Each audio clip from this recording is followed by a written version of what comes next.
Hello everyone, welcome to my channel. Today I've got some truly intriguing Am I the Asshole stories for you, straight from the subreddit. These are the kind of situations that make you wonder what you'd do in their shoes. If you're into stories that spark debate and make you think, don't forget to like and subscribe so you never miss out. Story 1, am I the asshole for tearing down a roadside memorial on my property? It all started with a corner of my property that had, for as long as I could remember, hosted a small roadside memorial. Back in 2002, someone had died in a car accident there after driving drunk and crashing into a tree. The memorial, made up of a wooden cross, faded plastic flowers, and a weathered sign, had been a tribute to that life lost. For years, it sat there quietly, but over time, it stopped being maintained. For at least 5 years, no one had visited. No one had cleaned it up. The weeds grew wild around it, the wood of the cross began to rot, and the sign was so faded you could barely make out the name. I never had an issue with it before. It wasn't hurting anyone, and I understood that people grieve in different ways. But eventually, I decided I wanted to put up a privacy fence around my property. The planned fence line went straight through the memorial site. Standing there one afternoon, looking at the sagging cross and the tangle of weeds, I realized it was in terrible shape. It didn't look like a place of remembrance anymore. It looked abandoned. I thought about reaching out to the family, but honestly, I didn't know who they were. There had been no visitors, no fresh flowers, nothing to indicate it still meant something to someone. So I made the call. I cleared everything out: the cross, the flowers, the sign, the little trinkets that had long since lost their color. I leveled the ground, and within a week, the fence was up. Clean, private, and exactly how I had envisioned my property. That was last year. I figured the matter was done. But just this past week, there was a knock at my door. A woman stood there, clearly furious. She didn't introduce herself, just launched into a rant about how I had destroyed her property and disrespected the memory of her loved one. She said she was going to sue me. I was caught off guard. First, I didn't even know she existed. Second, this memorial was fully on my property. I told her exactly that, explaining that it had been untouched for years and had deteriorated badly. I said I needed the space for my fence, and I had no idea it still mattered to anyone. She wouldn't hear it. She accused me of being cold, heartless, and inconsiderate. According to her, I should have left it there, regardless of its state, because it was sacred ground. She stormed off before I could get another word in. That night, I couldn't shake the encounter from my mind. Was I wrong? Should I have left the memorial alone, even if it was falling apart? Or should I have gone out of my way to track down her family before touching it? Part of me felt defensive. It was my property. If something is on your land, neglected for over 5 years, and it interferes with what you want to do, don't you have the right to remove it? Another part of me, though, wondered if I'd been too pragmatic about it. Maybe there was a better way. Maybe I could have at least taken photos and tried to find a contact before dismantling it. But the reality is, at the time, it seemed like a forgotten relic of someone else's grief, left to decay without care. I thought clearing it was the respectful thing to do. It was better than letting it rot into the ground. Since then, I've mentioned the incident to a few friends and neighbors. Some say I was completely in the right. It's my property, plain and simple. Others think I should have gone the extra mile to find out who it belonged to. But no one can give me a clear answer that makes me feel certain either way. And now I'm left with this question lingering in my mind. If something stands on your property, untouched for years, and you remove it for your own use, are you crossing a moral line? Or is this just a case of bad timing, with emotions running high? That brings us to the next story. Am I the asshole for doing that? Story 2. Am I the asshole for telling someone they neglected their lizard? I'm 23 and I work at an exotic pet shop that also offers boarding services for reptiles and other unusual pets. We get a lot of customers who love their animals but need help caring for them while they're away. One of those customers owned a bearded dragon. When they first bought her about 1.5 years ago, she was a healthy subadult. The family had done a lot of research, asked all the right questions, and seemed like they'd be great owners. I was happy to see her go home with them. Fast forward to a few months ago. She was dropped off for boarding again.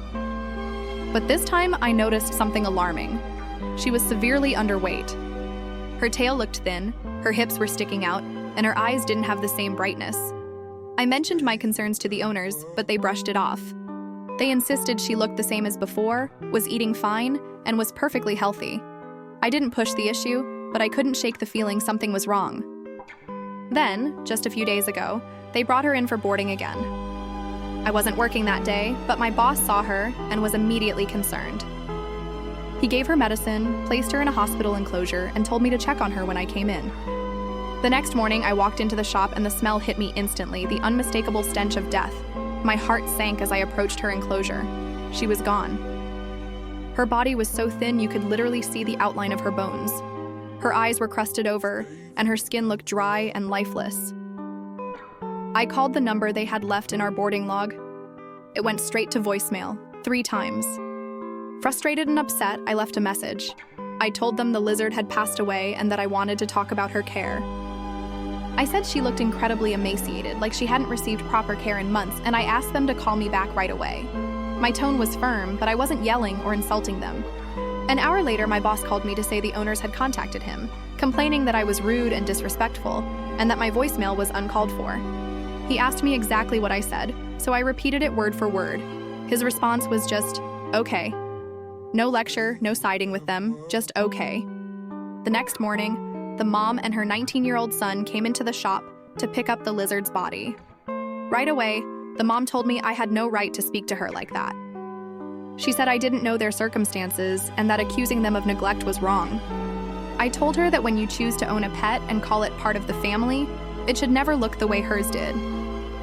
I looked at the son and said I understood life can get busy, but if you can't care for an animal, you either need to make a better routine or find it a new home. He swore she was fine just a week ago. I told him, this doesn't happen in a week. You should have taken her to a vet or rehomed her. Her condition was unacceptable. They didn't respond, just took the lizard and left. I haven't heard from them since. I've replayed the whole thing in my head. Maybe I was blunt. Maybe I could have softened my words. But I was also grieving for this animal that suffered unnecessarily. Part of my job is to educate owners on proper care, and watching an animal die because someone failed to meet basic needs is infuriating. Was I supposed to just hand her back without saying anything? Pretend she hadn't been neglected? Some people might say I overstepped by accusing them outright. Others would argue that telling them the truth was the only responsible thing to do. I'm still torn. Was I too harsh? Or was I simply being honest in defense of an animal who couldn't speak for herself? That brings us to our next story. Am I the asshole for saying what I said? Story 3. Am I the asshole for making people uncomfortable at a coffee shop? I'm a 36-year-old guy, and earlier today I had a pretty awkward experience at my local coffee shop. This place has a cozy little setup, 5 leather armchairs that are way more comfortable than the other seating options. When I walked in, I saw 3 older men, maybe in their late 50s or early 60s, sitting in 3 of the chairs, chatting away. The 4th chair was empty, so I squeezed past them, sat down, and pulled out my headphones to listen to a podcast. I wasn't paying attention to their conversation at all. I had my own thing going on. About 10 minutes in, one of the men turned to me and said something along the lines of, "We're not comfortable with you being in on our conversation." I was caught off guard. I told him, I'm not in on your conversation, I'm just sitting here. I even offered to move if they wanted more space. Before anything else could happen, the other 2 men decided it was time for them to leave anyway, so they stood up and walked out with him. It all happened so quickly that I didn't have time to fully process it until later. I started wondering, did I unintentionally invade some sort of private moment? The thing is, this is a public coffee shop. These chairs aren't labeled as reserved, and if they really wanted privacy, there were other options, like taking their conversation outside, or at least lowering their voices. It's not like I was leaning over or reacting to anything they said. My headphones were in, and I was focused on my podcast. Still, I can't shake the fact that they seemed genuinely uncomfortable. It made me wonder if they thought I was eavesdropping. Maybe I should have picked a different seat when I saw the 3 of them already talking. Then again, part of me thinks that's an unreasonable expectation in a public place. If you're in a shared space, you can't really expect to control who sits near you. Later, I mentioned it to a friend, and they immediately said, "You did nothing wrong." Their take was that public seating is for everyone, and as long as I wasn't disrupting them, I had every right to sit there. But another friend pointed out that some people are very protective of their personal space, especially when they're in a deep conversation. According to them, the polite thing might have been to choose a different spot, even if the seat was technically open. I keep going back and forth in my head. I wasn't trying to insert myself into their conversation, and I genuinely didn't care what they were talking about. But maybe to them, my presence felt intrusive just by proximity. Was it on me to be more aware of that? Or should they have accepted that in a public cafe there's always going to be someone nearby? I guess what's bothering me is that it's not clear-cut. In my mind, I was just another customer enjoying a seat. To them, I might have been an outsider encroaching on what they saw as their space for the moment. It's a weird gray area between public etiquette and personal comfort. At the end of the day, no one yelled, no one caused a scene, and I didn't make any snide comments. But their reaction definitely left me feeling a little self-conscious. Now I'm left asking myself, was I in the wrong for sitting down in a public spot? Or were they overreacting by treating it like I'd barged into a private meeting? That brings us to our next story. Am I the asshole for taking that seat? Story 4. Am I the asshole for refusing to cancel my annual leave that I've taken for myself? I live in the UK, and my job gives me 30 days of annual leave each year. My girlfriend has the same amount. So far, we've planned 6 days for a trip abroad together, another 5 days for some long weekends. And we're both required to take at least 3 days off over Christmas because our workplaces close. That's already half of our leave accounted for. We've also been talking about maybe taking a 4-day trip next January. Aside from that, there's nothing else firmly planned. Our annual leave renews in April. A couple of weeks ago, I realized I hadn't had much personal downtime in a while. Work had been draining, and even on weekends, my schedule seemed packed. I decided to take 2 or 3 random days off, just for myself, to relax and recharge. I figured I might do this twice in the next few months. My plan? Stay home, watch some shows I'd been meaning to catch up on, and finally play a few video games that had been gathering dust since I bought them. When I told my girlfriend about it, she immediately frowned and asked why I'd waste my leave like that. She said I could watch shows or play games after work, so there was no need to take time off for it. I explained that this wasn't just about entertainment, it was about having whole, uninterrupted days where I didn't have to think about work, errands, or anyone else's schedule. I wanted a break to do nothing, guilt-free. She pushed back, saying those days could be better spent on trips or activities we could do together. I reminded her that not every single day of leave needed to be used as a couple. We'd already planned plenty of things together, and these were just a couple of days for me. She argued that I was being selfish, that I was limiting what we could do together by taking those days for myself. I countered that she was trying to limit my personal time to recharge. The conversation got tense. She told me I wasn't being fair and that I should cancel the leave so we could save it for something more meaningful. I stood my ground, saying personal time is meaningful, especially when life feels nonstop. I told her I was keeping the days off and asked her to drop the subject. She didn't take it well, and now there's a noticeable chill between us. The thing is, I understand her point. Vacation days are valuable, and we only get so many each year. But I also think self-care is important. If I keep pushing myself without rest, I'm not going to be much fun for our planned trips anyway. To me, taking time for myself is just as valid as using it for travel or joint plans. We've still got plenty of days left for other things, so it's not like I'm ruining our future plans. Some friends I've told are firmly on my side, saying that time off doesn't have to be productive to be worthwhile. Others say I should have talked it through more before making the decision, since it affects our shared time off. I feel like I've been reasonable, but now I'm second-guessing myself because of the tension it's caused. Was it selfish to prioritize my own downtime over potential couple activities? Or is this just a difference in how we value personal versus shared time?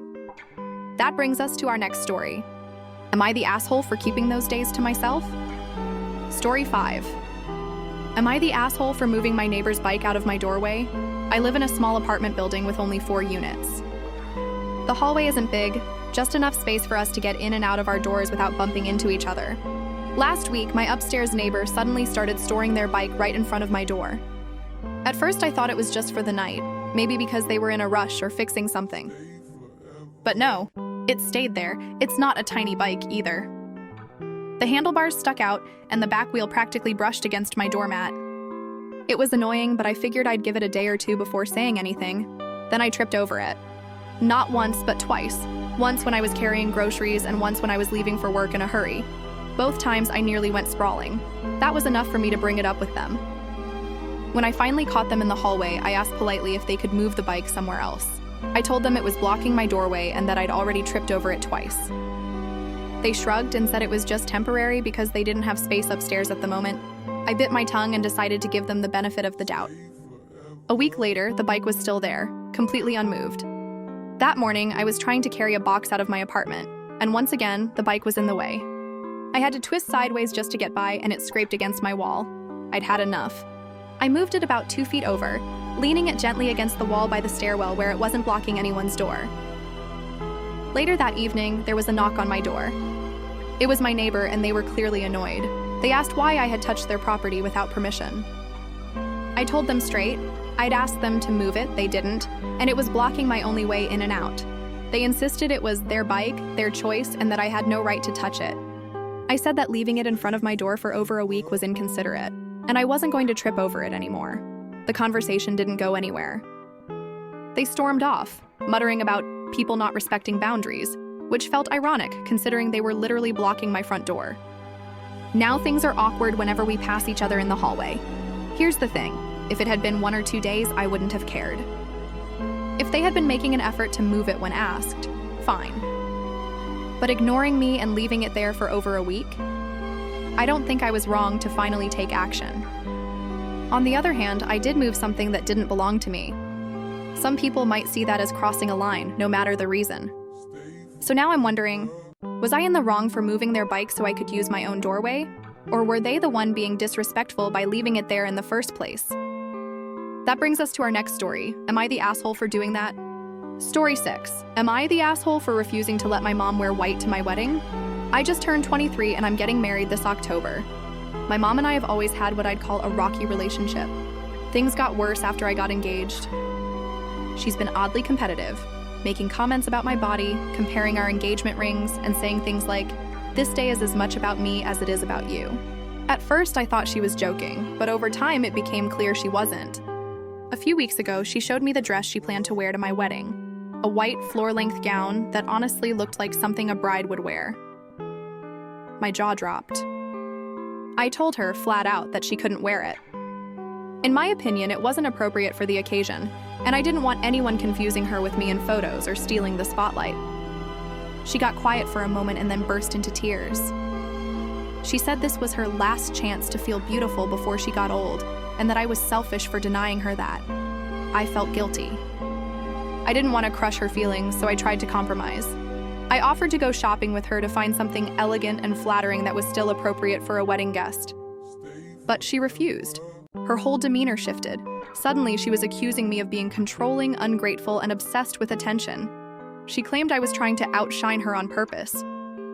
My fiancé backed me up immediately, saying it was my wedding and my boundaries mattered. My maid of honor agreed, pointing out that wearing white to someone else's wedding is widely seen as disrespectful. Still, my mom wouldn't let it go. She started threatening not to come to the wedding at all if she couldn't wear the dress. My aunt even called me to say I should just let her have this to avoid family drama. I know weddings can bring out the worst in people, but this feels like a line I can't cross. Letting my mom wear a bridal-style gown to my wedding isn't just about me, it's about the tone it sets for the day. I want the focus to be on the celebration of my marriage, not on guests whispering about my mom's outfit. I also can't ignore the pattern, her comments and behavior leading up to the show that she's trying to make my wedding about her. Some people I've talked to say I should hold my ground. Others think it's just a dress and not worth the fight, but in my mind, it's about respect. I wouldn't wear white to someone else's wedding because I know it's considered bad etiquette. Why should my mom get a pass just because she's family? Part of me wonders if refusing her request will create lasting resentment. The other part of me thinks that if she's willing to skip my wedding over a dress, that says more about her priorities than mine. I've tried to be reasonable. I've tried to offer alternatives, but she's digging in her heels. Now I'm left asking myself, am I being selfish for wanting my mom to choose another color? Or am I right to stand firm on a tradition that's meant to keep the focus where it belongs? That wraps up today's set of stories. Am I the asshole for putting my foot down? Thanks so much for listening until the end. If you enjoyed these Am I the Asshole stories, please like the video and subscribe to the channel so you don't miss what's next. I've got plenty more wild, thought-provoking situations to share, so stay tuned. See you soon.